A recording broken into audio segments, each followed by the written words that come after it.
Now, you've seen his face everywhere, maybe on your son or daughter's T-shirts, but hopefully you will soon realize why that has got to stop.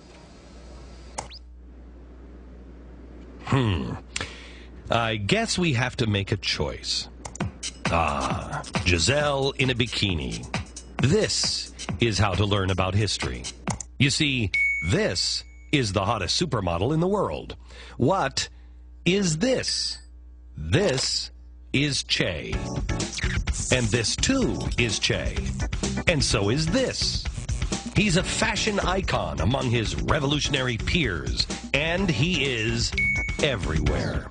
In fact, all of this is Che. Ernesto Che Guevara.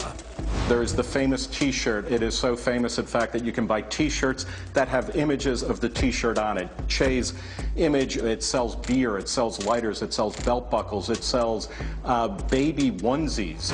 Why are you risking your life to fight for us? And nowhere is Che seemingly loved more than in Hollywood, USA. You'll see.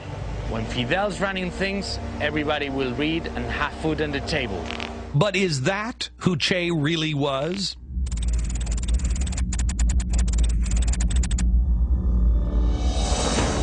One of the things that is fascinating about the cult of Che is that it effectively thrives in the absence of any kind of historical understanding.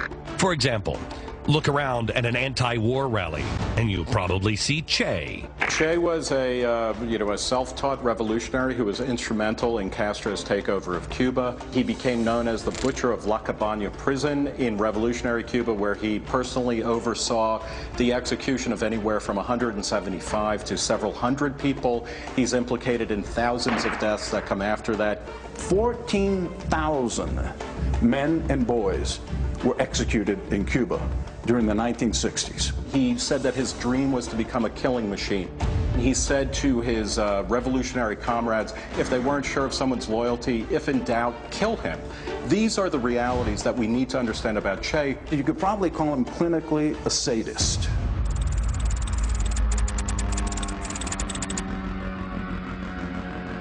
When you read his diaries, he goes into particular detail about when he himself shoots people in the head. But it goes beyond war. Go to a rock concert, and you're sure to see Che. This is a man who tried to ban free expression, particularly musical expression such as rock music and jazz music, because he thought it was imperialist. He was the Caribbean equivalent of the Taliban. He enforced a single moralistic viewpoint, and if you didn't agree with him, you would be killed. One of my favorite is Carlos Santana. At the 2005 Oscars, naturally, the Motorcycle Diaries won an Oscar, and Carlos Santana went there to play the theme song for it. Well, he was wearing a Che Guevara t-shirt. Carlos Santana was showing off the emblem of a regime that made it a criminal offense to listen to Carlos Santana music. But surely Che was a progressive and uniting force on race, right? He says, the Negro is lazy and indolent and spends all of his money on frivolities and booze, whereas the European is intelligent and forward-looking. This is from his own diaries, yet we've got Jesse Jackson down there. Viva Che! We've got Jay-Z with a song with the lyrics, I'm just like Che Guevara with a bling on. I'm like Che Guevara with bling on, I'm complex. Maybe he is complex. Either that or this guy doesn't know that this guy would have thought that this guy was nothing but a frivolous, lazy drunk just because of the color of his skin. So what's wrong with wearing the T-shirt of a warmongering, bloodthirsty racist? Well, what if he was also a terrorist, too? To his home, to his places of work, to his places of recreation. We will attack the enemy wherever he lives. Folks, this was written in 1966. He preempted Al-Qaeda by 30, 40 years. Let's see if you can tell the difference. Which quote is from Che, and which one is from Osama bin Laden? Who said that if he had nuclear weapons, he would use them against the very heart of America, including New York City? And who said the U.S. is a great enemy of mankind? Against those hyenas, there is no option but extermination. Yeah, it was kind of unfair. It was a trick question. Both of those quotes are from Che. Luckily, his attempts at killing Americans on our soil were about as effective as his attempts to ignite revolution around the world.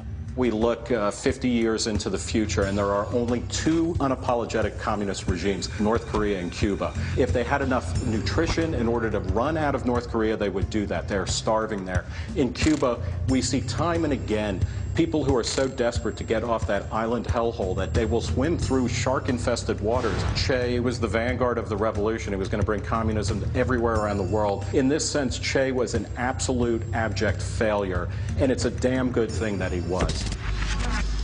While Che wasn't successful in his bid for world revolution, there are plenty of people trying to pick up right where he left off.